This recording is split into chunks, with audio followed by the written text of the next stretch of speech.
इतनी हिम्मत तेरी, हैं? मेरे बीच में बोलेंगी? मैं जो चाहूंगा वो करूंगा। और शू फर्क पड़े तेरे, और शू फर्क पड़े छे तारे? हाँ, तेरे पास है ना तेरी बेटी संभालने को? नहीं नहीं।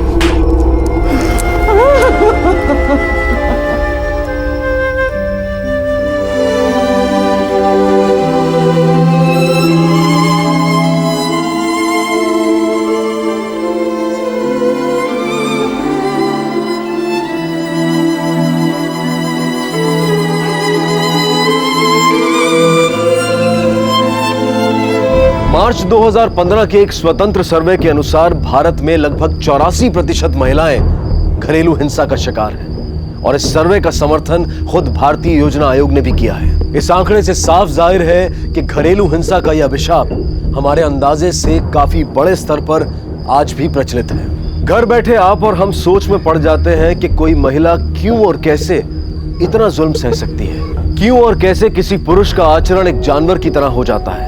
आखिर क्यों और कैसे कोई औरत प्रतिदिन ये हिंसा सहते हुए भी बिना किसी प्रतिकार के अपनी जिंदगी जिए जाती है। मोरू थर्षे बेटा, जल्दी कर, बस आ जाएगी, चला। अरे किरण, जूते कहाँ है? हाँ, यहीं नीचे रखे हैं। आजा, बैठ जा। हाँ, चलो, मुंह खोलो, खोलो खोलो खोलो। शाबाश, गुड गर्ल। नहीं, मैं देती हूँ। मैं कर लूंगा, तुम जाओ खिलाओ।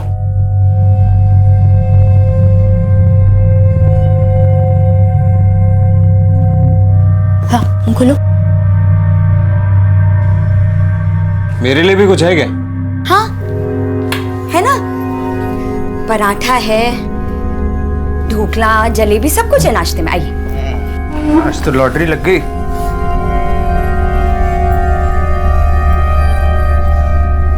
चल, मुंह खोल। ये नमक की गोनी तुम्हारे मायके से आई थी क्या? पूरी गोनी डाल दी इसमें?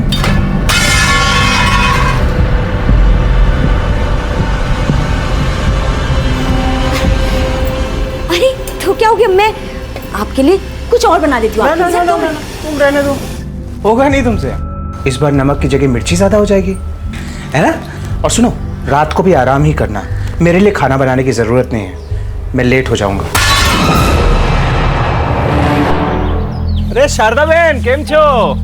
आज बहुत दिन बाद नजर आई। मजेમાં विनोद भाई, जुओ ने रोज किचन में काम से, खाना बनाने से फुर्सत ही नहीं मिलती है। खाना, इस नाकामी को भी खाना बनाना सिखा दो, और कुछ नहीं तो कम से कम खाने का सुख तो मिले। घर में बच्चा संभालने के अलावा और भी काम होते हैं, कुछ नहीं आता।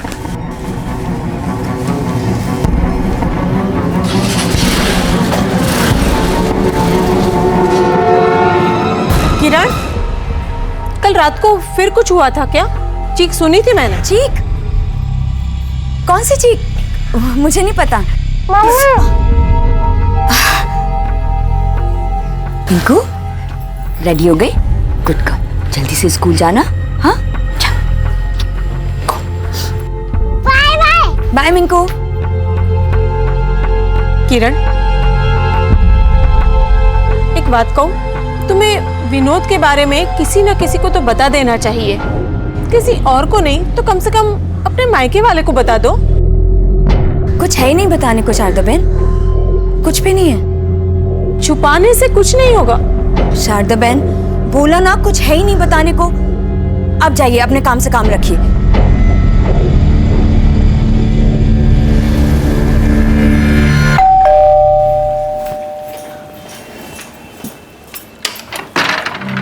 हाय प्रणय, आओ अंदर आओ,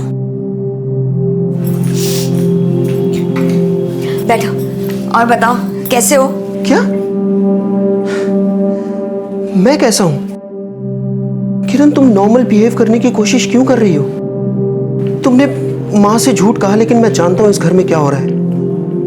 किरण, मैं फिर कह रहा हूं, जो हो रहा है वो सहन मत करो, आवाज उठाओ उस आदमी के खिलाफ। अगर कुछ हुआ तो मैं हूं ना। प्रणय, मुझे पता है कि तुम मेरे बहुत अच्छे दोस्त हो और तुम्हें मेरी चिंता है, लेकिन विनोद के बारे में आगे से फिर कुछ मत बोलना, वरना मैं। किरण प्लीज, मैं तुम्हें ऐसे नहीं देख सकता। देखो प्रणय, जो तुम्हारी माँ को बोला था वही तुम्हें बोल रही हूँ। अपने काम से काम रखो और प्लीज जाओ यहाँ से। ठीक है।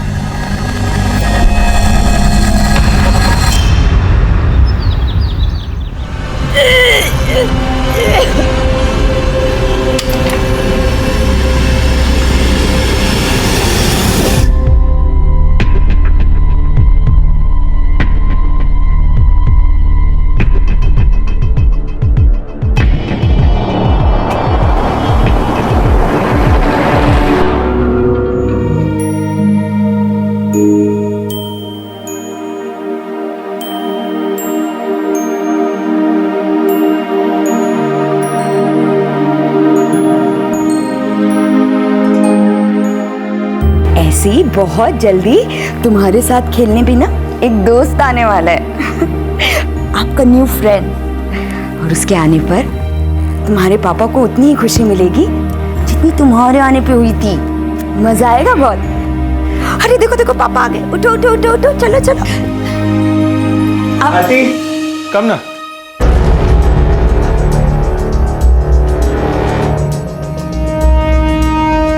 हम लोग आप इसे घर पे? यानी प्लीज ये सब यहाँ नहीं चलेगा। अरे कम से कम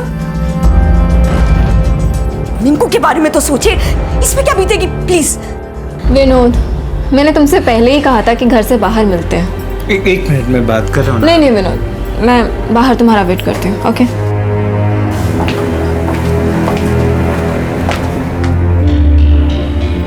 तुम्हें मिंकू की चिंता है ना, तो मिंकू की चिंता करो। मैंने तुमसे पहले ही कहा था मुझे रोकना मत कुछ भी करने से। मैं आता हूँ भैया।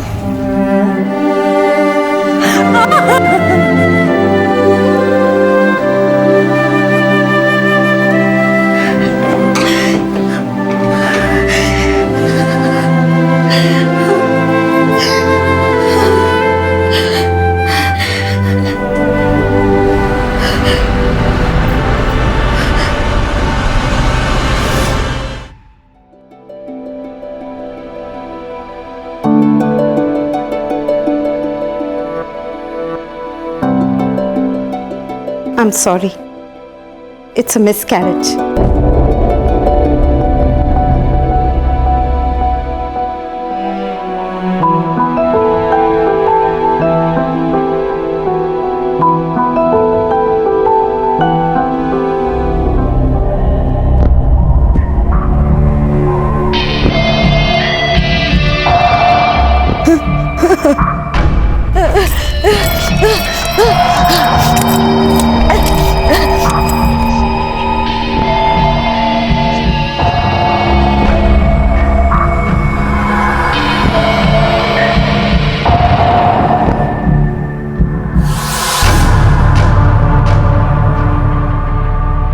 हाँ अमेपन, हाँ आता हूँ, किरण को लेके ही आऊंगा। आज शादी के जश्न में वो भी तो भाग लेगी ने। जय श्री कृष्णा। ए सुन, तैयार हो जा, सामान पैक कर ले। वो गांधीनगर में अमन भाई के बेटे का लगन है, उधर जाना है। 2 घंटे लगेंगे गाड़ी से।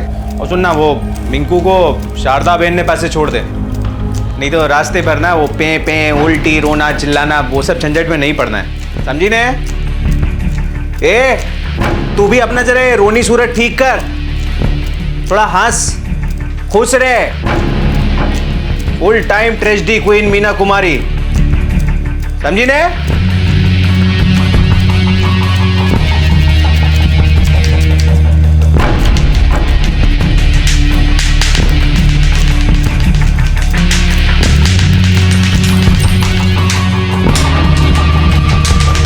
मम्मी कौन?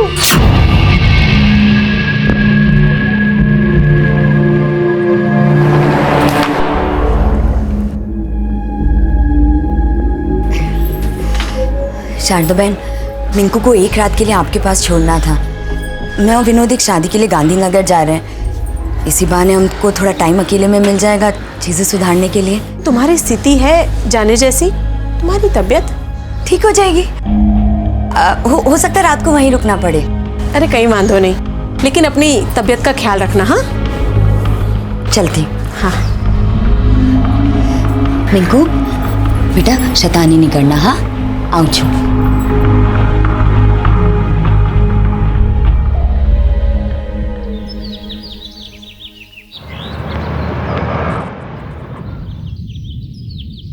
अरे ताला लगा हुआ है। ये कहाँ गए?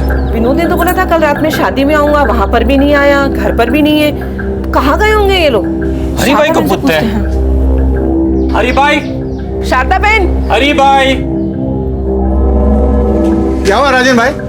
अरे आपको पता है ये लोग कहाँ गए? नहीं तो। वो शादी में जाने का बोल के गए थे, पर शादी में तो आए नहीं वो लोग। राजन भाई सुबह से हम भी परेशान है। मिंकू का हाल देखो, कितना रो रो के बुरा हाल हो गया उसका। ये लोग गए तो कहाँ गए?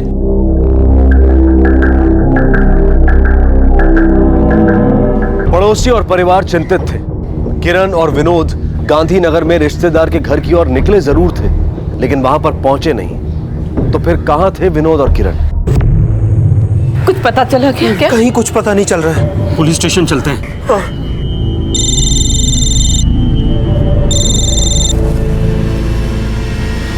क्या? इसके अलावा कुछ पता है आपको? कोई दिखा था आपको? मैम किरण कहाँ है? अंदर है वो। डॉक्टर चेकअप करें, बस आते ही हो।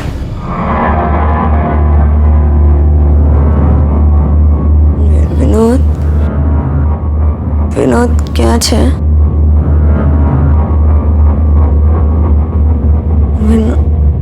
विनोद कहाँ है विनोद जी है, लेटे रहिए। विनोद कहाँ है? बुलाते, अपने विनोद जी को बुलाते। Please calm down. विनोद? आप सो जाइए प्लीज। विनोद विनोद आ जाएंगे। विनोद कहाँ हो तुम? विनोद प्लीज रेस्ट नहीं, मेरे कीजिए, को आ जाएंगे।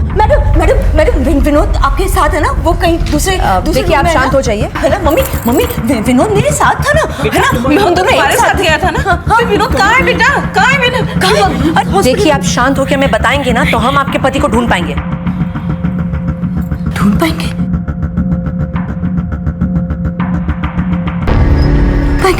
क्या मतलब है आपका?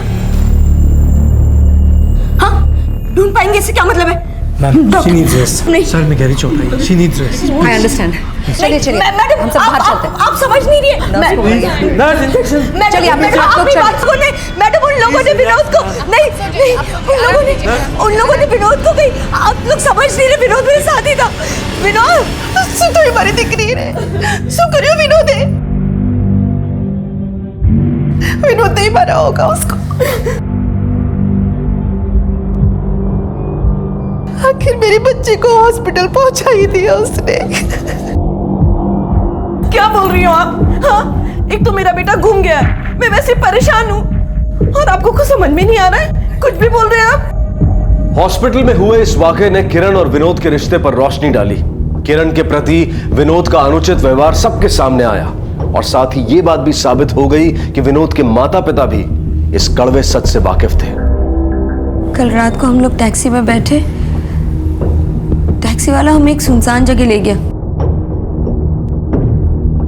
उसने गाड़ी रोकी, बोला गाड़ी में कुछ गड़बड़ है, वो पानी लेने चला गया। फिर अचानक से दो लोग ऐसे सर पे रुमाल बांध के गाड़ी में घुसे और जबरदस्ती मेरे जेवर खींचने लगे। विनोद ने उन्हें रोकने की कोशिश की, मैंने भी कोशिश की, और फिर अचानक से किसी ने मेरे सर पे बहुत तेज वार किया। बस इसके अलावा मुझे और कुछ याद नहीं है।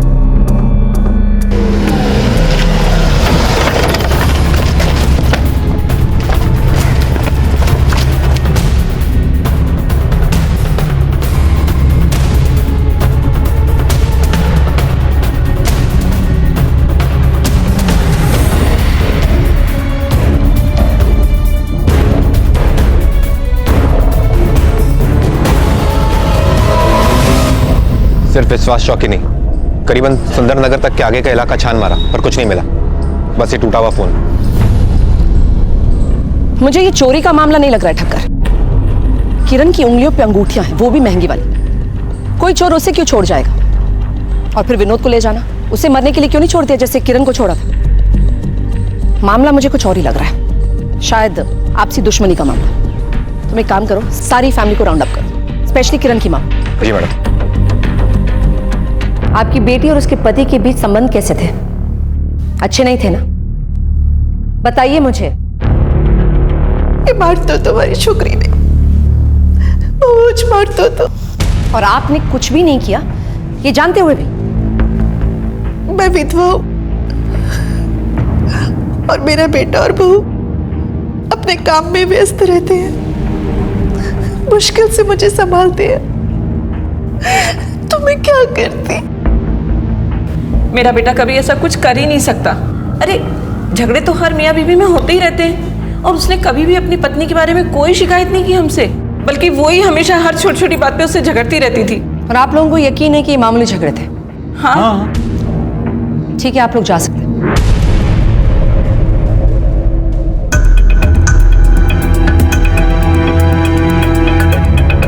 मामूली झगड़े, ये मामूली झगड़े थे कि डोमेस्टिक वायलेंस? पता लगवाना पड़ेगा ठक्कर, तुरंत। जी मैडम। किरण तो बहुत अच्छी है साहब, उसकी किसी से क्या दुश्मनी, वो तो खुद ही विनोद से परेशान थी। हाँ, विनोद के जरूर बहुत सारे दुश्मन रहे होंगे, निर्दयी मानस। उसे तो अपना बच्चा खो जाने का दुख भी नहीं था, मैंने उसके चेहरे पे जरा भी दुख नहीं देखा था। बच्चा खोने का? हाँ साहब, किरण के पेट में 3 महीने का बच्चा था। अरे सर, उस आदमी को वैसे भी जीने का कोई हक नहीं था। अपनी बीवी को इतनी बेरहमी से मारता था, पीटता था, इतना बुरा बर्ताव करता था। अच्छा हुआ मर गया। मैडम ऐसे तो किसी पे शक नहीं हुआ सिवाय उस प्रणय के, पड़ोसी शारदा बहन का बेटा। उसे विनोद पे बड़ा गुस्सा था, कह रहा था अच्छा हुआ जो मर गया। हो सकता है कि उसी ने विनोद को कुछ किया हो। अगर उसने कुछ किया होता तो शायद इतने खुले से नहीं कहता वो, लेकिन ये भी हो सकता है कि वो हमें गुमराह करने की कोशिश कर रहा है। मैडम एक और बात, विनोद के नाम पे एक इंश्योरेंस भी थी, पता चला है। उसके पेपर्स मैंने मंगवाए, विनोद के इंश्योरेंस पेपर्स मैम। 75 लाख का इंश्योरेंस, बेनिफिशियरी किरण धेड़िया। मतलब विनोद के मरने का सबसे ज्यादा फायदा उसकी बीवी को होने वाला था, किरण को।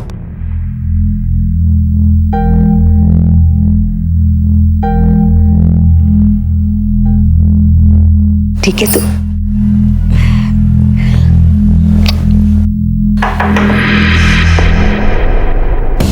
मिस धेड़िया, अरे आराम से बेटा, उतावट शू काम करे छे? मैडम, मेरे पति का कुछ पता चला? आई एम सॉरी, अभी तक उनका कुछ पता नहीं चला। आपको कुछ और याद आया जिससे हमारी हेल्प हो सके? नहीं, कुछ भी नहीं। अच्छा, आपको ये तो याद होगा ना कि आपके पति के नाम का एक इंश्योरेंस पॉलिसी है, विनोद के नाम का बीमा। बीमा? नहीं, मुझे नहीं पता। वो मुझे सारी बातें बताते ही कहाँ थे। आयुषो, मैडम, आपको ये लग रहा है कि ये सब मैंने करवाया है, ये विनोद के साथ? आप ऐसा सोच भी कैसे सकती है मैडम? देखिए मैडम, मुझे कोई पैसे वैसे नहीं चाहिए, बस मुझे मेरा हस्बैंड चाहिए। प्लीज आप उन्हें ढूंढ के लाइए, प्लीज। आप कुछ मैम, आप क्यों इन्हें इतना परेशान कर रही हैं? अपना काम कीजिए ना, विनोद को ढूंढिए। देखो, हमारा काम हमें मत सिखाओ तुम, समझे? किरण, तुम्हें कुछ और याद आए तो हमें जरूर कांटेक्ट करना, ठीक है? चलो ठक्कर। जांच पड़ताल कई दिनों तक चलती रही, लेकिन पुलिस को इस मामले में कोई बढ़त हासिल नहीं हुई। न किरण को उस रात के बारे में कुछ याद आ रहा था और न ही और कोई गवाह था जो इस वारदात पर रोशनी डाल सके। 3 महीने बीत गए, मामला अब ठंडा पड़ने लगा और दूसरे केसेस को ज्यादा प्राथमिकता मिलने लगी। नतीजा, इंस्पेक्टर भट्ट को ना चाहते हुए भी इस केस को बंद करना पड़ा और इस बीच किरण का जीवन भी सामान्य रूप से आगे बढ़ रहा था। लेकिन यह राहत मानो केवल पल भर की ही थी। मिंकू, आँख खोलना, तू चिंता ना कर, सब सही हो जाएगा। हाँ, तुझ आप लोग सब यहीं रुकिए। डॉक्टर साहब, ये मेरी बेटी है डॉक्टर साहब। डोंट वरी, हम लोग देखेंगे। मिंकू, हाँ मिंकू चिंता ना करिस, मिंकू सब सही हो जाएगा। खबर न थी, 1 मिनट पहले तो घर में खेल रही थी, फिर अचानक से बेहोश हो गई। चिंता नहीं कर, मैं तो बराबर थी जैसे बेटा।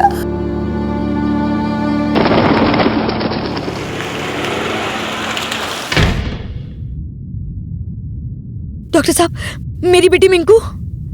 बच्ची के दिल में छेद है, ऑपरेशन करना जरूरी है। अभी तो मैंने दवाइयां दे दी है, पर ऑपरेशन तो करना ही पड़ेगा।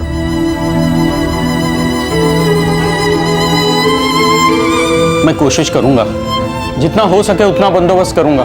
हूं पण एक रिटायर माणस छूं।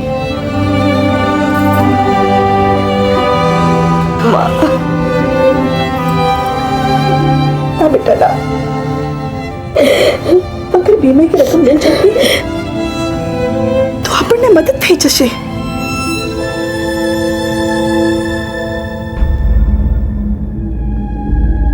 साची बात है बेन, लेकिन हम क्या कर सकते हैं?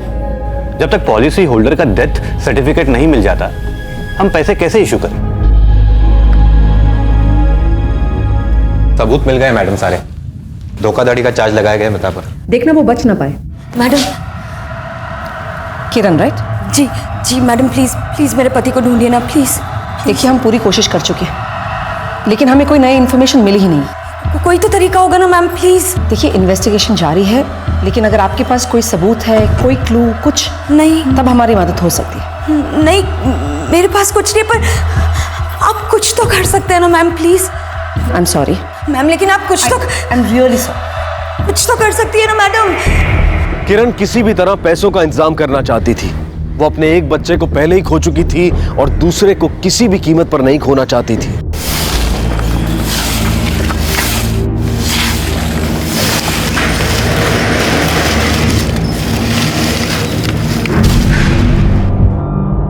ये वो केसेस मैडम जिनका ताल्लुक उस बॉडी से हो सकता है। इन सब की फैमिलीज को बोला बॉडी की शिनाख्त करने के लिए, स्पेशली इस किरण देड़िया को। उसका पति विनोद भी इसी दौरान गायब हुआ था। जी मैडम।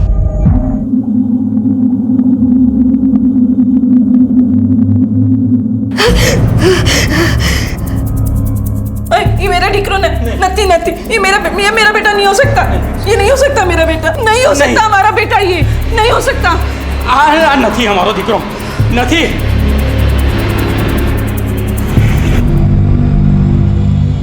यही विनोद है। नहीं, गलत बोल रही है ये, गलत बोल रही है ये, हमारा बेटा नहीं हो सकता। माता पिता कह रहे हैं कि वो लाश उनकी बेटी की नहीं, और पत्नी कह रही कि उसी की पति की लाश है। समझ में नहीं आ रहा। एक काम करो ठक्कर, डीएनए सैंपलिंग मंगाओ, उससे तो जरूर हमें पता चल जाएगा कि कौन सही है कौन गलत। एक और बात बहुत अजीब है मैडम, किरण ने कितनी आसानी से उस जली हुई लाश को अपने पति की लाश होने का दावा किया। मैं भी वही सोच रही हूँ। एक्चुअली मुझे उस किरण पे पहले से शक है। तुम ही सोचो ना ठक्कर, एक औरत रोज घरेलू हिंसा की शिकार होती, उसी हिंसा की वजह से वो अपने कोख में पलते हुए बच्चे को खोती है, और फिर उसे बार बार डर रहता है कि उसकी दूसरी बच्ची जो है उस पर भी कभी भी वार हो सकता है। उसका कभी ना कभी आपे से बाहर जाना तो लाजमी है उसका। वो उसने ऐसा क्यों किया मेरी समझ में आ रहा, लेकिन कैसे किया ये समझ में नहीं आ रहा। एक काम करो ठक्कर साहब, उसे मिंकू की बहुत चिंता है। दिन रात वो मिंकू के इलाज के लिए पैसा जोड़ने में लगी हुई है। अगर ऑपरेशन जल्दी नहीं हुआ तो कॉम्प्लिकेशंस बढ़ सकती हैं। बच्चे की हालत बहुत बुरी है मैडम, इलाज के लिए ऑपरेशन की जरूरत है और ऑपरेशन के लिए पैसे। मैडम जी, ये मेरे बेटे विनोद की पुरानी मेडिकल रिपोर्ट्स मिल गई है। इससे आपको पता चल जाएगा कि जली हुई लाश मेरे बेटे की नहीं है। देखिए, जैसे हमें कुछ पता चलता है हम आपको जरूर इन्फॉर्म करेंगे। थैंक यू जी, नमस्ते। नमस्ते। ठक्कर, ये बहुत अच्छा हो गया। अब हमें पता चल जाएगा कि वो बॉडी विनोद की है भी कि नहीं। चेक करो। Yes ma'am. चलो।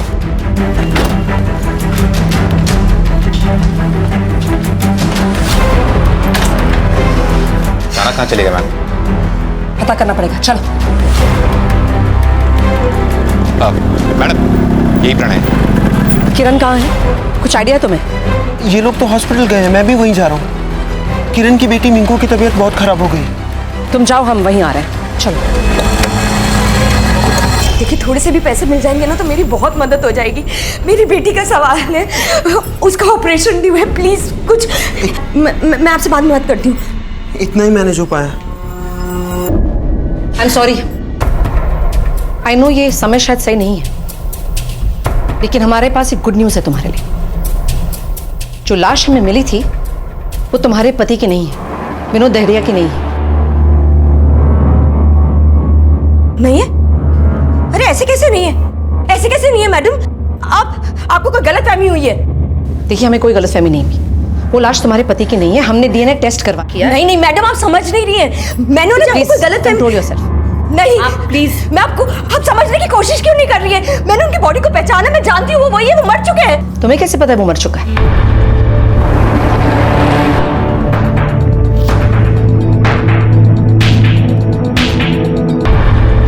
तुम्हें कैसे पता कि वो मर चुका है? कि वो जिंदा होते तो किसी तरह तो मुझे कांटेक्ट करने की कोशिश करते, फोन करते, घर पे आते, कुछ तो करते। वो जो हमने कहना था कह दिया। आप अपनी बच्ची को संभाल। चलो ठक्कर।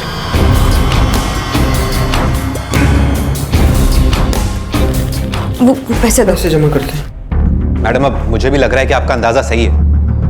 किरण जरूर विनोद के गायब होने से कनेक्टेड है, पर बात वहीं आके थम जाती है। मोटिव तो फिर भी धीरे धीरे क्लियर हो रहा है, लेकिन कैसे? एक काम करो ठक्कर, किरण के सारे फोन रिकॉर्ड्स निकलवाओ, पता तो चले कि किस किस के कांटेक्ट में थी। Yes madam. और नहीं रुक सकते, ऑपरेशन अभी करना होगा। आप लोग जल्दी से पैसे डिपॉजिट करवाइए।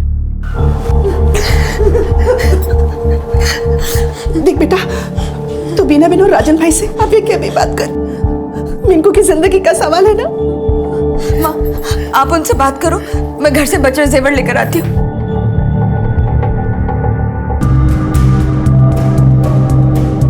मैम, नर्स है अस्पताल में जहां किरण का इलाज चल रहा था। मैं कुछ भी नहीं जानती मैडम, और ये किरण जी को तो मैं जानती भी नहीं हूँ। अच्छा, लगता है जेल की हवा खाकर ही तुम्हारी याददाश्त वापस आने वाली है। फिर शायद तुम्हें याद आ जाएगा कि तुम किसको जानती हो किसको नहीं। अरेस्ट करो इसे। नहीं नहीं नहीं नहीं मैडम, बताती हूँ, सब सच बताती हूँ। हाँ, किरण जी ने मुझे कहा था एक बॉडी अरेंज करने के लिए। प्लीज प्लीज सिर्फ आप ही मेरी मदद कर सकती हैं। मेरी बेटी की जिंदगी का सवाल है, प्लीज। देखिए मैं इसमें आपको कोई मदद नहीं कर सकती, आई एम सॉरी। प्लीज समझने की कोशिश कीजिए। मैं रुपए मिलते ही आपको आपके 1 लाख रुपए दे दूंगी। प्लीज मेरी बेटी के लिए प्लीज मेरी मदद कर दीजिए। और उसके लिए वो मुझे पैसे भी देने वाली थी, लेकिन मैडम उन्होंने ये कहा था कि ये सब अपनी बेटी की जिंदगी बचाने के लिए कर रही है, बस इसके लिए मैंने ये सब किया। तुमने कानून के साथ खिलवाड़ किया है। ले जाओ इसे। मैडम ले जाओ।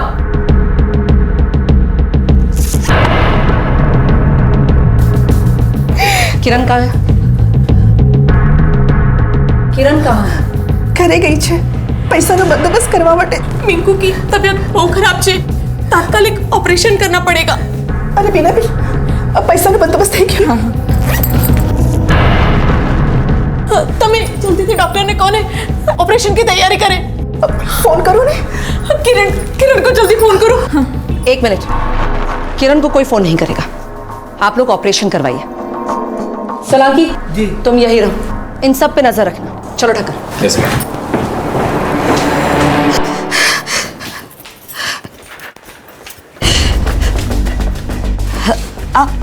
आप लोग देखिए प्लीज, अभी कुछ नहीं, मुझे जाना है। मेरी बेटी हॉस्पिटल में है, हमें पता है किरण, और इसीलिए तुम्हें पैसों की जरूरत है, जिसके लिए तुमने एक नकली बॉडी का इंतजाम किया। सही है? क्या कह रही है? देखो नर्स ने हमें सब बता दिया, तो झूठ बोल के कोई फायदा नहीं होने वाला। क्या बकवास किए जा रही है? कुछ समझ नहीं आ रहा है। हमारे पास बहुत टाइम है किरण, टाइम तुम्हारे पास नहीं, और तुम्हारी बेटी मिंकू के पास तो बिल्कुल टाइम नहीं। इसलिए हमें सच पता, तुमने बॉडी का इंतजाम किया ना? तुमने एक नकली बॉडी का इंतजाम, किरण तुमने एक नकली बॉडी का इंतजाम किया ना? बताओ मुझे, मिंकू के लिए सच बोलो किरण।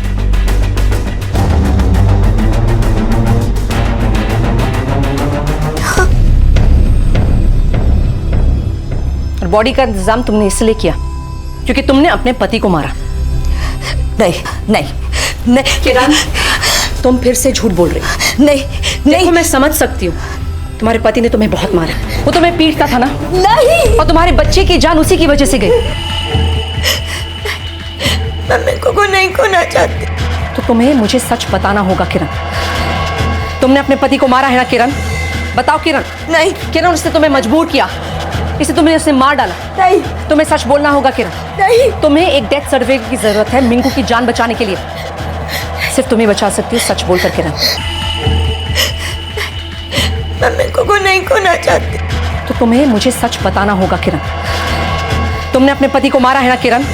बताओ किरण। नहीं किरण, उसने तुम्हें मजबूर किया, इसे तुमने उसे मार डाला। नहीं, तुम्हें सच बोलना होगा किरण। नहीं, तुम्हें एक डेथ सर्टिफिकेट की जरूरत है मिंकू की जान बचाने के लिए। सिर्फ तुम्हें बचा सकती हो सच बोलकर किरण।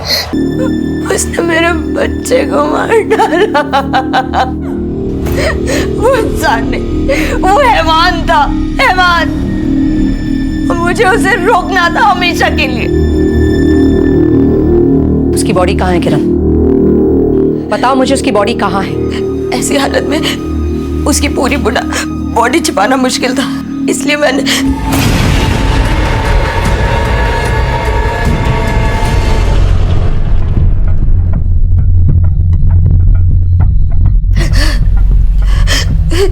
बॉडी कहाँ है किरण? उसकी बॉडी को कार में डाल के तालाब के पास ले गई और मैंने ज्यादातर बॉडी तालाब में डाल दी जिससे कोई ढूंढ ना पाए। ज्यादातर मतलब? बताओ किरण। पूरी बॉडी सिवाय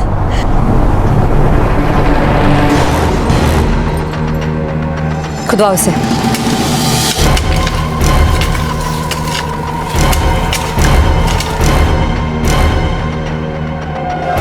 दिखाओ इधर, क्या है ये?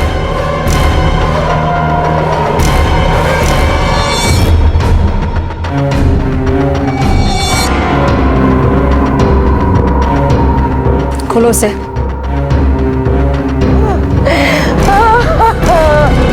सोचिए, एक औरत पर ढाए गए निरंतर अत्याचार ने उसे ऐसी कगार पर लाकर खड़ा कर दिया जहां उसने अपने पति का कत्ल कर उसके शरीर के टुकड़े कर दिए। अपनों से मिली उपेक्षा और पुलिस का साथ ना मिलने की सोच ने किरण को यह मानने पर मजबूर कर दिया था कि इसके अलावा और कोई रास्ता नहीं है। और आखिरकार विनोद के अत्याचार से बचने के लिए किरण खुद गुनहगार बन गई। किरण ने अपनी बेटी को तो बचा लिया, लेकिन उस बेटी ने अपनी मां को खो दिया। वो मां जो अब जेल की सलाखों के पीछे कैद है। अक्सर कठिन परिस्थितियां इंसान को अच्छाई की सीमा लांघकर बुराई अपनाने पर मजबूर करती हैं। लेकिन यही वो कठिन वक्त होता है जब इंसान को हिम्मत दिखानी होती है, मजबूत बने रहना होता है। काश किरण ने कानून को अपने हाथ में लेने की बजाय कानून का सहारा लिया होता, क्योंकि जो हुआ उसके जिम्मेदार कुछ हद तक किरण के परिवार वाले, पड़ोसी और वो सारे लोग हैं जो इस घरेलू हिंसा के बारे में जानते हुए भी चुप रहे और इसका विरोध नहीं किया। याद रखिए, हिंसा आखिर हिंसक का ही अंत बन जाती है। अब मैं अनूप सोनी आपसे विदा लेता हूं, फिर मुलाकात होगी अगले एपिसोड में और खुलासा करेंगे एक और जुर्म का। तब तक अपना और अपने परिवार का ख्याल रखें और देखते रहें क्राइम पेट्रोल डायल 100। सबक एक को सीख हम सबको। जय हिंद।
हाँ सर, ओके।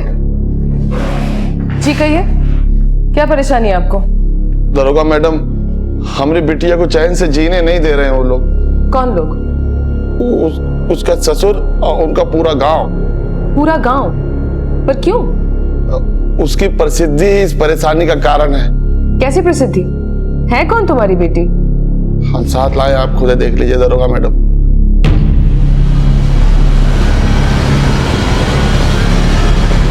देखिए देखिए,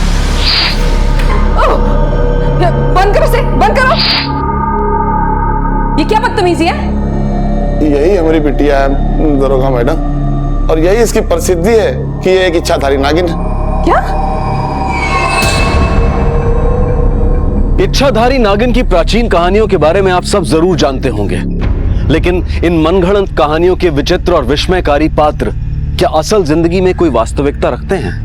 शायद नहीं, क्योंकि जिंदगी को कल्पना की नजर से देखने वाला भी जिंदगी के बुनियादी नजरिए को नहीं बदल सकता। लेकिन उत्तर प्रदेश के अजई गांव का एक पिता अपनी बेटी को इच्छाधारी नागिन बता रहा था, और हैरानी की बात यह थी कि वो सबूत के तौर पर पुलिस के सामने एक सांप भी ले आया था। उसके दावे में जो दृढ़ता थी, उसे देखकर उसकी मानसिक भ्रांति का अंदाजा लगाया जा सकता था, लेकिन उसका यह मनोवैज्ञानिक भ्रम कोई वैज्ञानिक दृष्टिकोण नहीं रखता। लेकिन अगर कोई भ्रम इंसान का आंतरिक विश्वास बन जाए तो जड़ें सिर्फ अंधविश्वास की ही मजबूत होती हैं। एक जीती जागती लड़की को इच्छाधारी नागिन मान लेने का यह अंधविश्वास सिर्फ उस लड़की के पिता को नहीं था, बल्कि गांव के गांव इस रहस्यपूर्ण घटना को सच मान रहे थे। क्योंकि यह गांव बहुत ही रिमोट एरिया में था, इसलिए पुलिस को भी इस घटना की कोई जानकारी नहीं थी।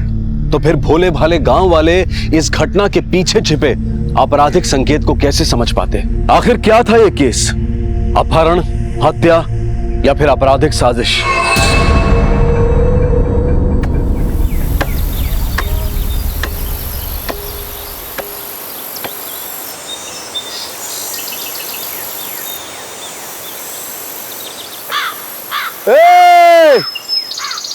अरे क्या की भैंस भी आनी है जो सबको दूध बांट रहा है? अरे चमत्कार हो गया हरिया, छाता गांव में एक सुहागन नागिन बन गई, उसी को भोग चढ़ाने जा रहे हैं। अच्छा,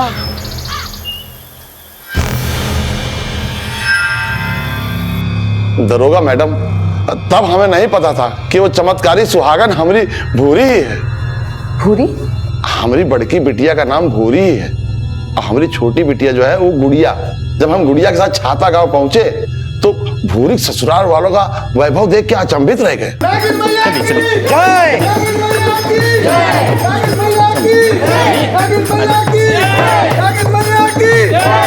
चलिए आइए आइए, चलिए। अरे रुको रुको चाचा, कहाँ जा रहे हो? लाइन में पीछे, चलिए चलिए, लाइन पीछे है। समझी जी, अरे चलिए बोलूआ, चलिए पीछे। क्या कर रहे हैं? भूरी मांग के बाबूजी, चलो जाओ, तुम जाओ जाओ, काम करो, जाओ। प्रणाम। और गुड़िया कैसी है? विनय बिटुआ, इस समझिन जी का नागिन बन? नहीं बाबूजी, भूरी मामी है। भूरी नागिन बन गए?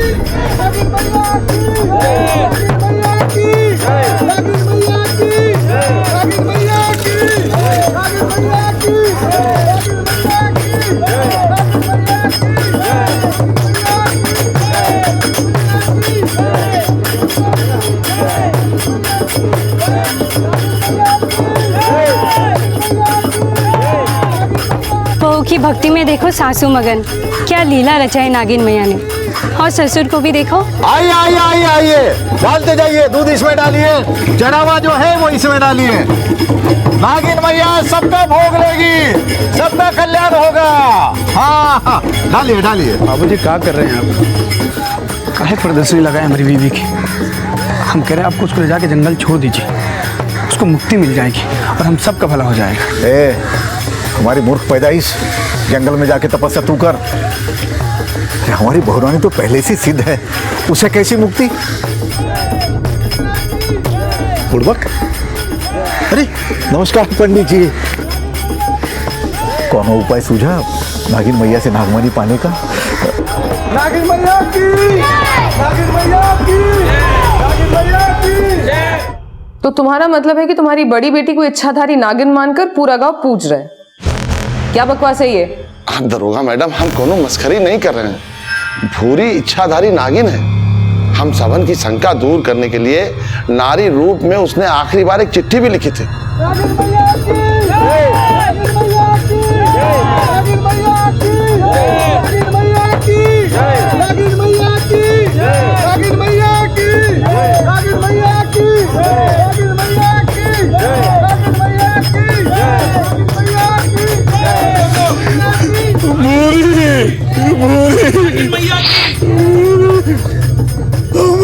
बिटिया, तू साक्षात इच्छाधारी थी। हम मूर्ख तुझे इंसान समझते रहे। जाने अनजाने को न कष्ट हुआ होगा तो हमको क्षमा करना बिटिया, हमको क्षमा करना, हमको क्षमा करना। हरिया, अरे हमार पूरी ने हम सब का मान बढ़ा दिया। सृष्टि के अंत तक लोग तुम्हें नागिन मैया के पिता और हमें नागिन मैया के ससुर की तरह याद रखेंगे। बोलो नागिन मैया की, नागिन मैया की, नागिन मैया की, बोलो नागिन मैया की। बस हो गया चाचा, अब निकलो यहाँ से। कम से कम अपनी उम्र का तो लिहाज कर लिया होता। क्यों हमारा टाइम बर्बाद करने आ गए यहाँ? मैडम, अजय और छाता गांव में दंगा हो गया है। छाता गांव में एक औरत नागिन बन गई है, इस बात को लेकर। दंगा छाता गांव वालों ने किया है दरोगा मैडम, अजय गांव वालों ने नहीं।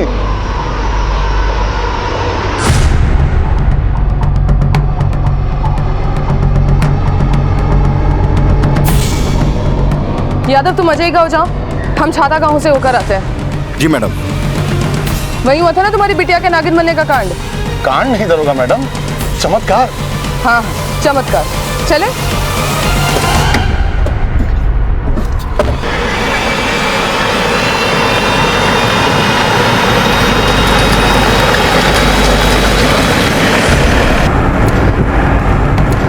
अच्छा हरिया, ऐसा क्या हो गया जो ये चमत्कार दंगा फसाद में बदल गया? अचानक ये जय जयकार करने वाले कोलाहल कैसे मचाने लग गए? शास्त्रार्थ करने वाले भी कभी कभी तू मैं पे उतर आते हैं। हम तो तुच्छ प्राणी हैं दरोगा मैडम। नागिन मैया के प्रति सबका प्रेम भाव देखकर हम जैसे ही गांव पहुंचे तो हमारे गांव के मुखिया जो हैं वो गांव वालों के साथ हमारे घर आ गए। देखो हरिया, भूरी पूरे गांव की बेटी है। ये माना कि उस महान आत्मा के इच्छाधारी रूप का गवाह उसका ससुराल वाला गांव बना, पर उन नारी रूप में उनका जन्म तो अजय गांव में हुआ है ना। ये उनकी जन्मभूमि है, इसलिए नागिन मैया का डेरा उनकी जन्मभूमि में ही होना चाहिए। क्यों साथियों? नागिन मैया की, नागिन मैया की, नागिन मैया की, नागिन मैया की, नागिन मैया की, नागिन मैया की। सबके जोर देने पर हम समधी जी के यहाँ अपनी नागिन बिटिया को लेने पहुंचे तो समधी जी बिफर गए। तो कैसा बाप है तू? अरे अपनी ब्याही बिटिया को ससुराल के बजाय अपने घर में रखना चाहता है? समधी जी, भूरी अगर साधारण नारी होती तो आपके विचारों पे खुशी खुशी फूल चढ़ाते, पर वो इच्छाधारी साक्षात नागिन मैया का अवतार और महान आत्मा हमेशा अपनी जन्मभूमि पे ही पूजी जाती है। जन्मभूमि अवतार भूमि लगा रखा आप लोगों ने। भूरी सिर्फ जंगल जाएगी, मुक्ति दो उसे। मुक्ति की युक्ति सुझाना बंद कर। मूर्ख, तेरी बीवी का जंगल में नहीं, यहाँ ससुराल में मंगल है। कहीं नहीं जाएगी वो, यही रहेगी। चाहे उसका बाप जन्मभूमि का डंका बजाए या फिर उसका पति जंगल जंगल की बीन बजाए। हमरे समधी की जिद ही सारे फसाद की जड़ है। उनकी दबंगैया घोषणा ने हमारे गांव वालों की भावनाओं को छलनी कर दिया। उसके बाद दोनों गांव की जनता और पंचायत आमने सामने।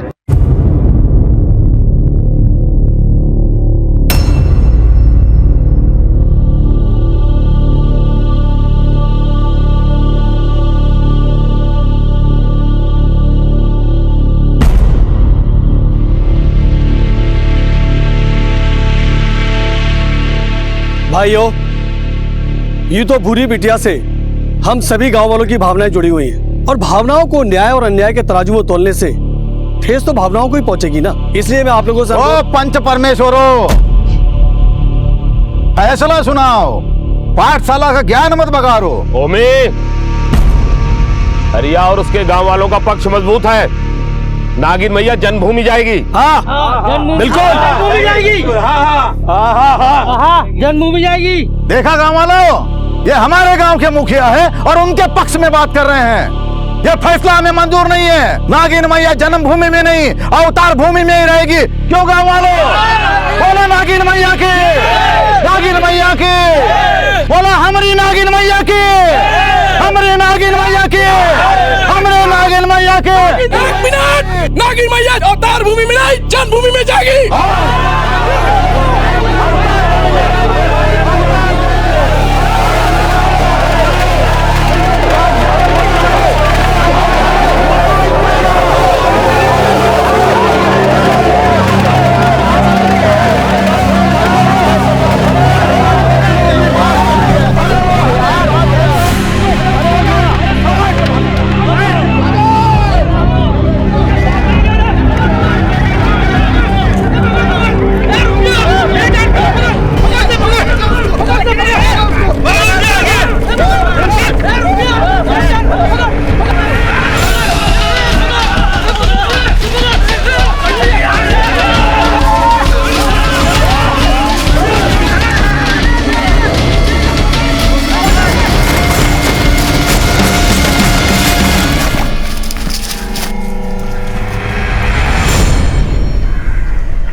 अंधेर नगरी चौपट राजा, ये कहावत यहां पर बिल्कुल उपयुक्त बैठती है। भूरी के साथ क्या हुआ, आखिर एक जीती जागती लड़की को कैसे नागिन मान लिया गया, इस बात को लेकर दोनों गांव की जनता और पंचों में कोई विवाद था ही नहीं। जो सवाल बुनियादी होना चाहिए था उसकी बुनियाद को सिरे से ही नकारा जा चुका था और बिना सर पैर के फसाद हो रहा था कि नागिन यहां रहेगी या वहां। आस्था के नाम पर दंगे फसाद होना कोई नई बात नहीं है, लेकिन यह कैसी आस्था थी जहां एक औरत के अस्तित्व को जानवर की संज्ञा देकर उसे नागिन मानकर न सिर्फ उसे पूजा जा रहा था बल्कि उसके नाम पर दंगा फसाद भी हो रहा था। क्या यह कोई राजनीतिक षड्यंत्र था या फिर आपराधिक साजिश?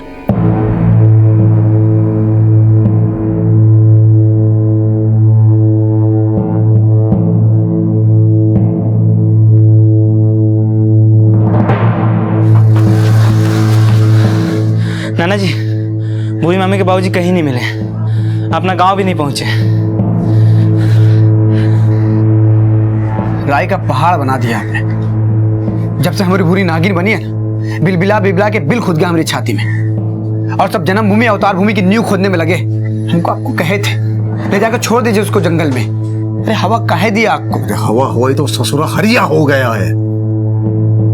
अरे तो ये लुगाई की तरह चिल्लातर ना कर, तो कान पे ऐसा टटेंगे कि इच्छाधारी की फूंकार तक नहीं सुन पाओगे।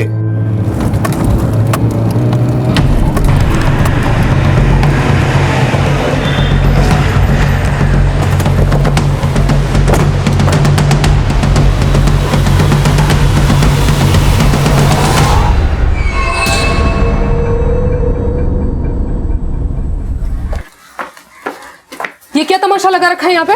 हैं? भूरी कहाँ है? दरोगा जी, ये हमें काहे पूछ रहे हो? इसी से पूछ लो जो आप लोगों को यहाँ लाया है। ए हरिया, क्या गुड़ गोबर कर रहे हो? बता दो दरोगा जी को। भूरी को तुम कहाँ ले गए थे? गुड़ गोबर तो हम करेंगे तुम सबका। एक जीती जागती लड़की को नागिन बताकर पुजवा रहे हो? साफ साफ बताओ भूरी कहाँ है? देखिए दरोगा जी, आप गलत समझ रही है। हमारी बहू सच में इच्छाधारी थी। अरे बोलो भाइयों, हमारी बहू के साथ हम कभी गलत कर सकते हैं क्या? नहीं नहीं नहीं, नागिन मैया की, नागिन मैया की। नहीं नहीं नहीं दरोगा मैडम, ये बात में कोनो संदेह नहीं है कि वो इच्छाधारी थी। झगड़ा तो इस बात का है कि पंचों के फैसले के मुताबिक वो हमारे साथ रहेगी अजय गांव में। हाँ। देखिए मैडम जी, हम भी आपके जैसे पढ़े लिखे हैं और ऊपर वाले के इस चमत्कार के हम खुद साक्षी हुए। अच्छा, ऐसा मालूम होता है नाटक के संवाद की तरह रट के तैयारी करके तू मुझे कुछ बता रहा है। पहले ये बता भैया, तू है कौन? हम भूरी के पति हैं। आखिरी बार भूरी को नारी के रूप में हमने देखा था।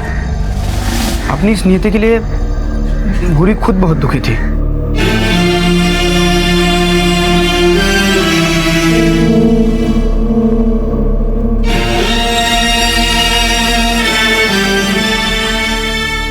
क्या हुआ? अरे तुम्हारी आंखों में आंसू? कुछ नहीं। तुम उनसे कुछ छिपा रही हो क्या? हुआ क्या? आप आपसे बहुत प्रेम करते हैं, माफ कर दीजिए। अरे लेकिन किस बात की माफी मांग रही तुम हमसे? भूरी हमसे कुछ नहीं बोली और अचानक उसकी गीली आंखें सुनहरी होकर चमकने लगी। हम चौंक गए और अपनी सुध-बुध खो बैठे, मानो सब कोई सपना हो। और जब होश संभाले तो अपने आप को बिस्तर पे अकेला पाए।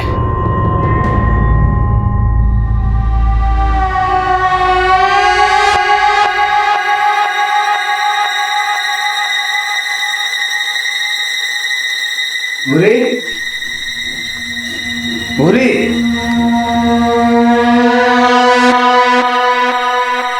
फिर दरवाजा अंदर से बंद था। भूरी नहीं थी, लेकिन उसके नागिन बनने के संकेत थे अंदर।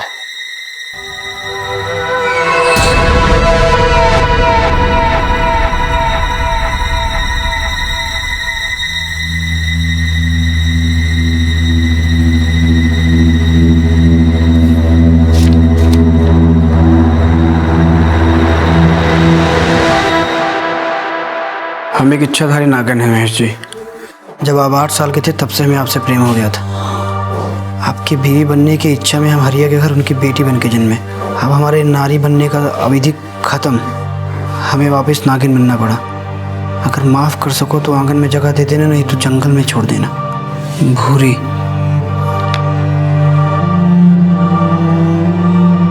फिर तभी हमें फर्श पे पड़े सिंदूर पे नागिन के रेंगने के निशान दिखाई दिए।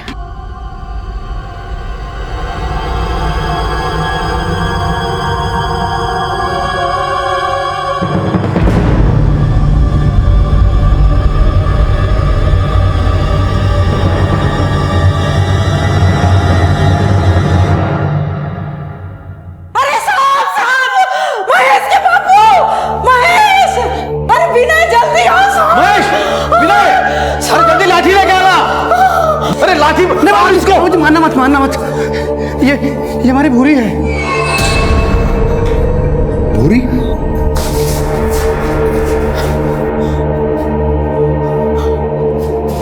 बाबूजी कल रात को जब हम सोए तो मैं और भूरी साथ में सोए थे, और जब सुबह उठे तो हम बिस्तर पे अकेले थे और घर के दरवाजे की सिटकनी भी अंदर से बंद थी। फिर हमको उसका लेटर दिखाई दिया और लेटर पे उसने लिखा हुआ था कि वो पिछले जन्म में नागिन थी।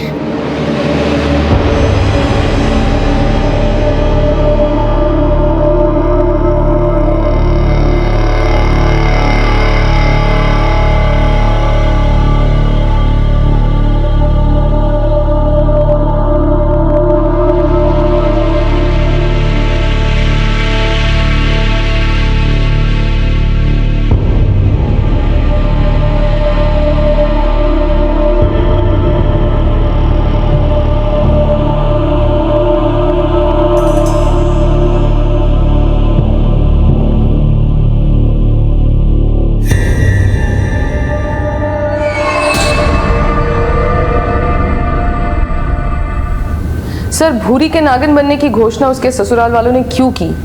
उसको मार दिया गया है या फिर उसको अगवा कर लिया गया है? इस बात की फिक्र ना तो भूरी के बाप को है और ना ही बाकी गांव वालों को। वहां पर तो सिर्फ आस्था के नाम पर अंधविश्वास का बोलबाला है। दंगे की वजह? सर, छाता गांव वाले चाहते थे कि नागिन उनके गांव में रहे और अजय गांव वाले उसे अपने गांव में रखना चाहते थे। What nonsense.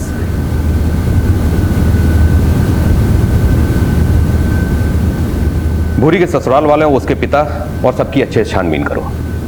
आस्था के नाम पर भूरी के साथ क्या साजिश हो रही है यह जानना हमारी प्रायोरिटी है, लेकिन गांव वालों की भावनाओं को हर्ट किए बिना। Sure sir. इस वक्त वो नागिन कहाँ है? सरपंचों के फैसले के मुताबिक भूरी के पिता हरिया के पास। नागिन भैया की आइए, दूध डालिए, आशीर्वाद लीजिए। आते हो दक्षिणा वहां डालिएगा, आशीर्वाद लीजिए, आशीर्वाद लीजिए, दूध डालिए। दक्षिणा दक्षिणा आशीर्वाद लीजिए, आशीर्वाद लो, आशीर्वाद लो। दक्षिणा वहां डालो, दर्शन कीजिए, दर्शन कीजिए। गुड़िया बेटा, देखो तुम्हारी दीदी के दर्शन के लिए कितने दूर दूर से लोग आ रहे हैं। बापू, ये हमारी दीदी नहीं है, डर लगता है हमें इससे। तू बहुत भोली है बेटा, तुम्हारी दीदी ही रूप बदल के नागिन बनी है। दान पे पैसा डालिए नागिन मैया की। दक्षिणा आशीर्वाद दीजिए, नागिन मैया का आशीर्वाद लीजिए।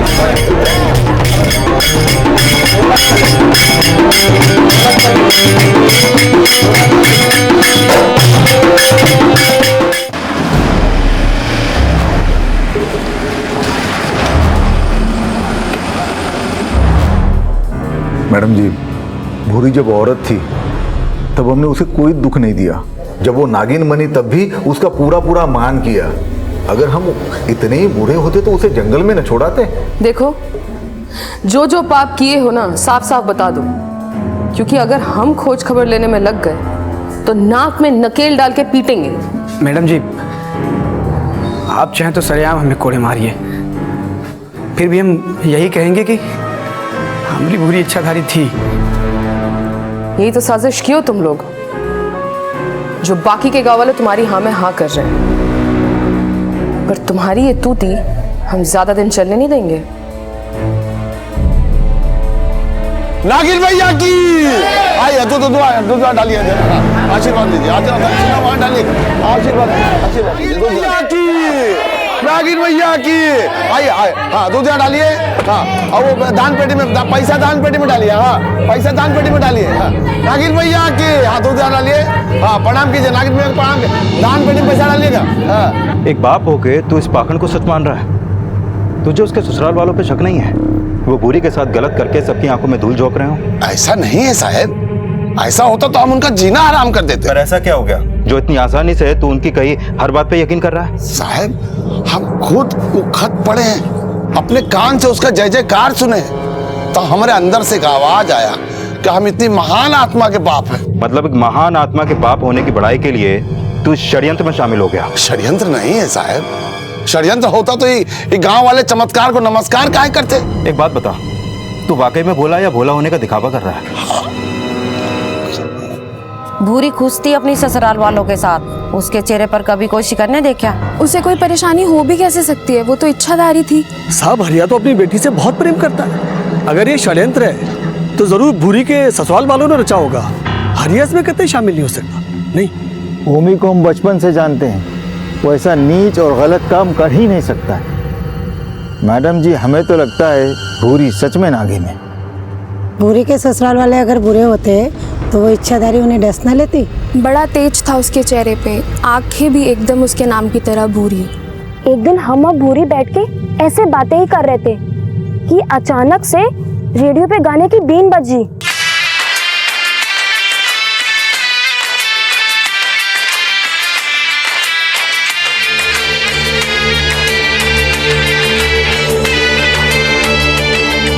भूरी,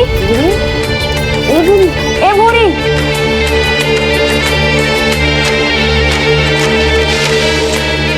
भूरी, भूरी।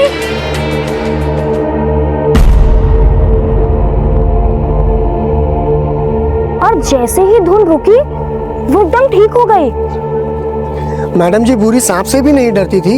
एक दिन गांव में सफेद आया और भूरी ने उसका सांप अपने हाथों में पकड़ लिया।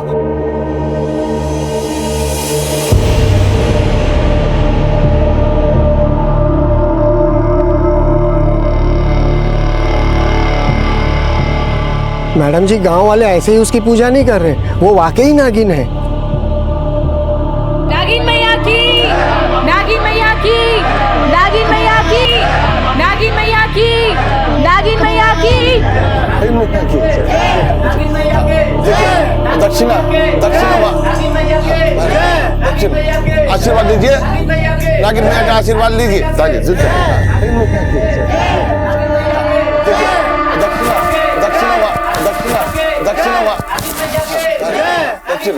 आशीर्वाद दीजिए, नागिन मैया का आशीर्वाद लीजिए। बेटा, तुम्हारा नाम क्या है?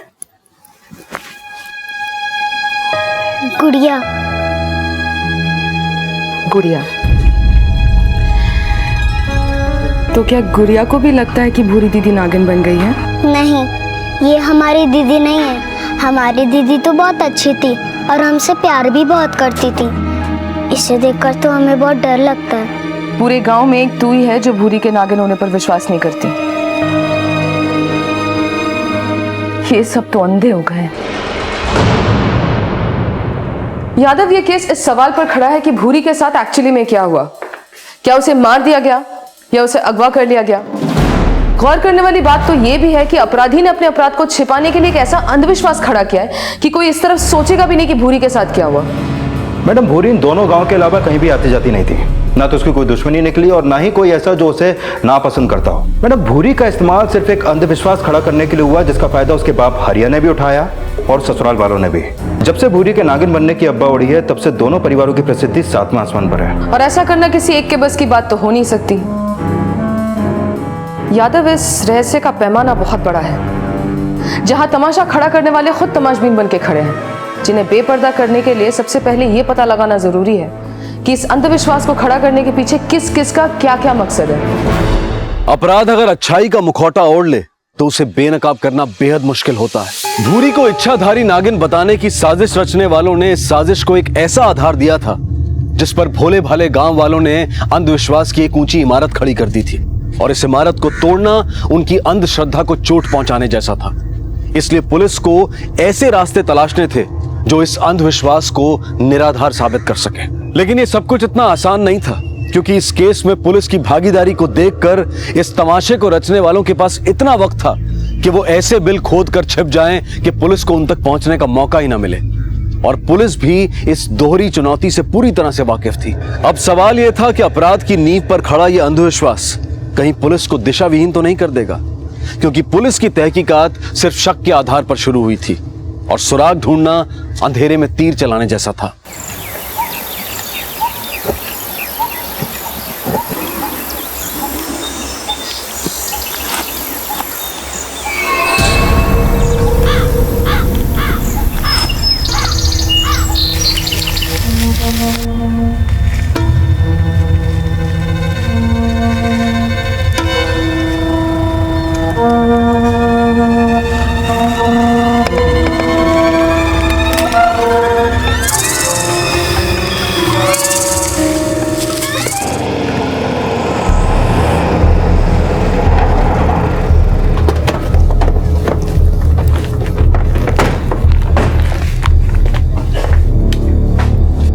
हमने सुना है कि अजय गांव के पंच आपके मित्र है और भूरी का ब्याह उमी की बेटी के साथ आप ही ने करवाया था। जी हाँ। तो उस लिहाज से तो उमी आपका ज्यादा सगा हुआ, फिर नागिन को जन्मभूमि भेजने का फैसला आपने क्यों सुनाया? भूरी और नागिन को लेकर के क्या राजनीति चल रही है दोनों गांव में, जरा साफ साफ बताएंगे। राजनीति उमी कर रहा है। पहले वो हमारा दोस्त था, लेकिन अब दुश्मन है। अगले चुनाव में हमें हराने के लिए उसने अपनी बहू को नागिन बनाने का दांव खेला। इसका मतलब आप जानते थे कि भूरी इच्छाधारी नहीं है और ओमी गांव को बेवकूफ बना रहा है, तब भी आप चुप रहे। ओमी ने भूरी के साथ क्या किया है? मैडम जी, अगर हमें कुछ भी पता होता तो हम आपको जरूर सूचित करते। पर आपको शक था, फिर आपने हमें सूचित क्यों नहीं किया? क्योंकि ओमी ने पूरे गांव वालों को बहका के अपने वश में कर लिया था। बड़ा अचूक दांव खेला उसने। अगर हम गांव वालों की भावनाओं को झुठलाते तो हमारा वोट बैंक कम होता, और अगर इस अंधविश्वास को हम सच मानते तो ओमी की ख्याति ही बढ़ती। इसीलिए हमने नागिन को हरिया को सौंप दिया। एक गांव के पंच प्रमुख ने अपनी गांव के बहू के साथ हो रही साजिश की परवाह इसलिए नहीं की ताकि गांव वालों के सामने उसकी ख्याति कम ना हो। एक जीती जागती लड़की को नागिन बनाकर इधर से उधर घुमाना आपकी राजनीति है? आपको तो शर्म आनी चाहिए।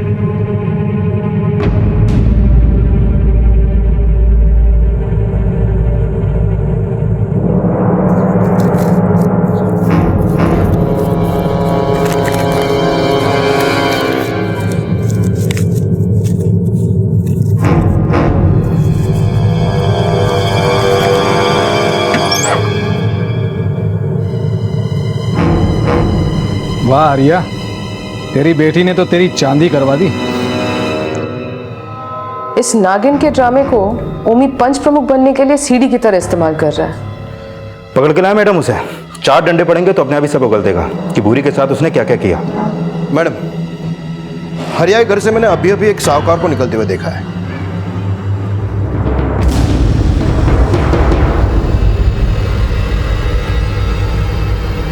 उसे आसपास में पहले कभी नहीं देखा।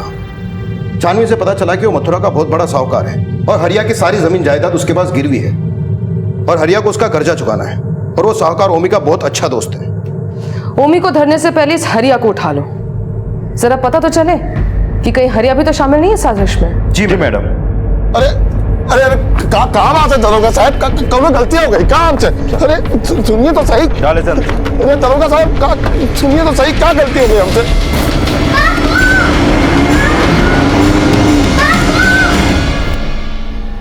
सुना है मथुरा के किसी साहूकार के पास तेरी जमीन गिरवी रखी पड़ी है। हाँ दरोगा मैडम, भूरी की शादी के लिए कर्जा लिए थे, लेकिन कर्जा चुका नहीं पाया और ओमी के घर नागिन पर चढ़ावा चढ़ते देख तेरी जीभ ललचा गई। इसीलिए बजाय अपनी बेटी के नागिन बनने का विरोध करने के तो उस नागिन को उठा के घर पर लेकर आ गया और चरावा बटोरने लग गया। नहीं नहीं, ऐसा नहीं है दरोगा मैडम। तो फिर ऐसा कैसे हो गया कि एक बाप इतनी आसानी से अपनी बिटिया को नागिन मानने लग गया? दरोगा मैडम, हम सच्चे दिल से अपनी नागिन बिटिया की सेवा कर रहे हैं। नीयत तो समझी जी की खराब है।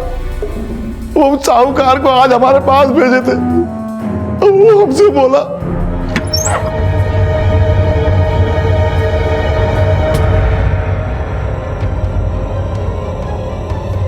वाह आर्या, तेरी बेटी ने तो तेरी चांदी करवा दी।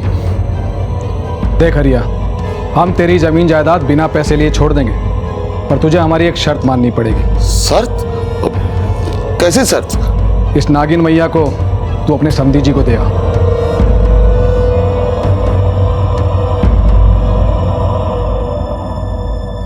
आप ही हमको बताओ दरोगा मैडम, हमारी नागिन बिटिया का सौदा करके वो लालच पला दिखा रहे हैं कि हम?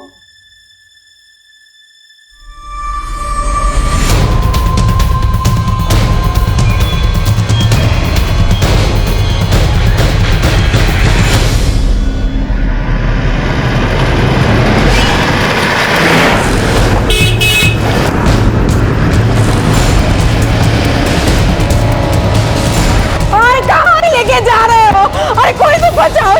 अरे बाबू, ये देखना कहाँ लेके जा रहे हैं पप्पा को? अरे कोई तो बचाओ! अरे लेके जा रहे हैं बाबू, देखना। दरोगा जी, आप हम पर झूठा आरोप कर रही हैं। सारा गांव जानता है भूरी इच्छाधारी है। हमने खुद से कोई कहानी नहीं रची है। तूने क्या कहानी रची है नहीं रची है ये सब हमें मालूम है। भूरी को इच्छाधारी नागिन बनाकर पंचायती चुनाव जीतने के लिए, खोखली लोकप्रियता हासिल करने के लिए सब कर रहा है ना? ये आपसे किसने कहा? तू वो सब छोड़, तू पहले ये बता कि भूरी को तूने कहाँ गायब करके रखा है? देखिए मैडम जी, हम सत्ता के लालची जरूर है, लेकिन इतने गए गुजरे नहीं कि सत्ता के लिए घर की बहू बेटियों का इस्तेमाल करें। नहीं, तू उससे कहीं ज्यादा गया गुजरा है। दरोगा जी, आपके पास कोई ठोस सबूत हो तो बताओ। हमारी शत्रुओं की शय पर बेकार में परेशान ना करो हमें। अगर ऐसी बात है तो उनसे ज्यादा हम आपको दे सकते हैं। Get out! Get out!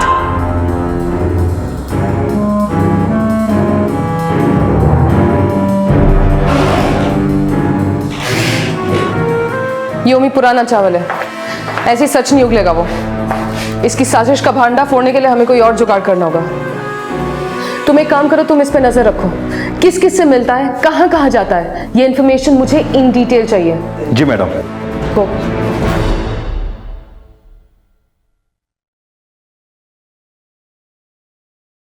अरे मामा, आप काहे चिंता कर रहे हैं? अरे नाना कोनो गड़बड़ थोड़ी किए हैं, छोड़ देंगे वो लोग उनको। और उनको छोड़ के हमको पकड़ लिए तो? अरे ऐसा कुछ नहीं होगा, बेकार में टेंशन ले रहे हैं। अरे मामा सुनिए तो।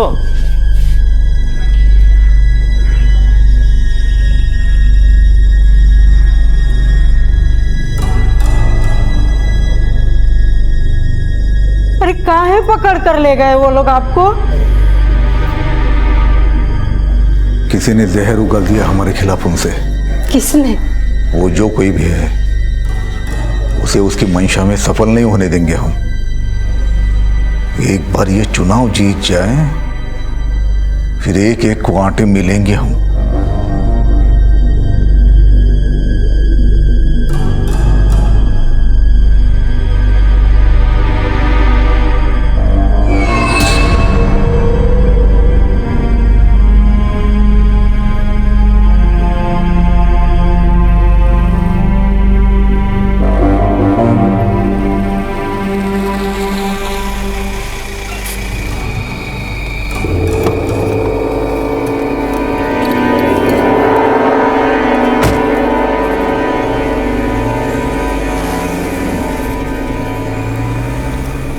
बेटा अचानक गोवर्धन क्यों जा रहे हो? इस हफ्ते के लिए टाल दो ना। अरे फिर से बाबूजी को पुलिस उठा ले गई तो?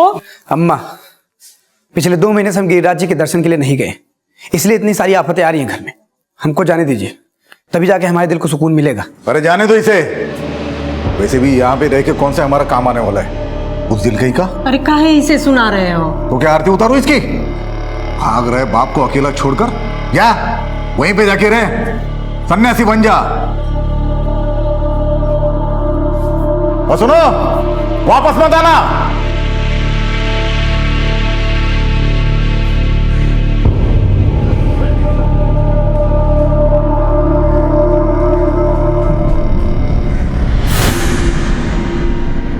मैडम, ओमी ने अपने बेटे महेश को कहीं भेज दिया है।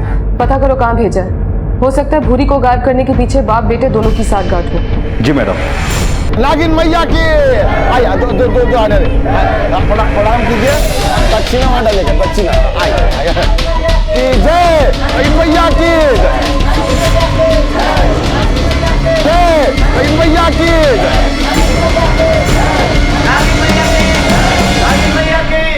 नागिन मैया की। हाँ प्रणाम कीजिए, दक्षिणा वहां डालिए।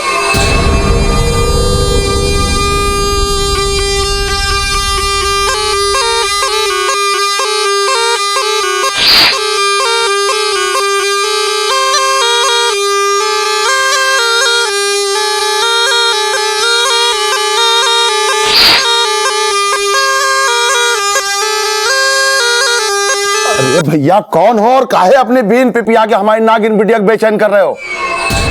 हम बस ये जानने की कोशिश कर रहे हैं कि ये इच्छाधारी नागिन है या कोई साधारण नागिन। अरे भैया वो इच्छाधारी है, और तुम कौन हो? सपेरे हैं हम, और इस इच्छाधारी नागिन की उड़ती खबर सुनकर हम यहाँ तक आ पहुंचे और जानकर खुशी हुई कि ये इच्छाधारी नागिन ही है। जान गए ना भैया, तो दक्षिणा डालिए और निकलिए यहाँ से, चलिए। अरे पहले मेरी पूरी बात तो सुन लीजिए आप लोग। हो सकता है हमारी बात सुनकर आप लोग भी खुश हो जाएं। का खुश हो जाएगा? का बात बोलेगा? का खुशी होगी बताइए। अगर ये इच्छाधारी नागिन है तो हम भी सिद्ध सपेरे हैं। कल नाग पंचमी का दिन है और कल शाम को हम कुछ ऐसा चमत्कार कर सकते हैं कि आप लोग हमारे ही गुणगान करेंगे। चमत्कार? कैसा चमत्कार भैया? कैसा चमत्कार भैया? हम इस इच्छाधारी नागिन को फिर से औरत बना सकते हैं।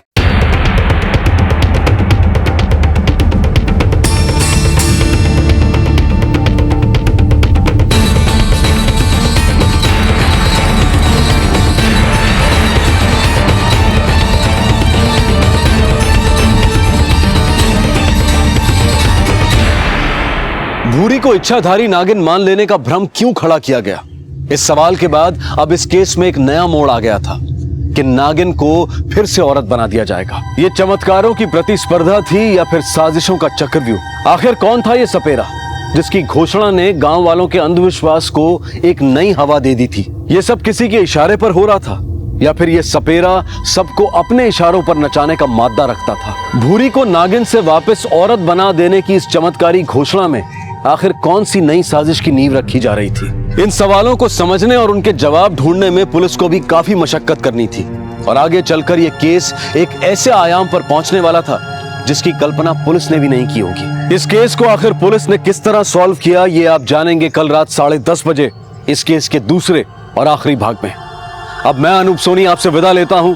फिर मुलाकात होगी, तब तक अपना और अपने परिवार का ख्याल रखें और देखते रहें क्राइम पेट्रोल डायल 100। सबक एक को, सीख हम सबको। जय हिंद। इस तरह के और भी एपिसोड देखने के लिए हमारे चैनल को सब्सक्राइब करें और बेल आइकन दबाना ना भूलें।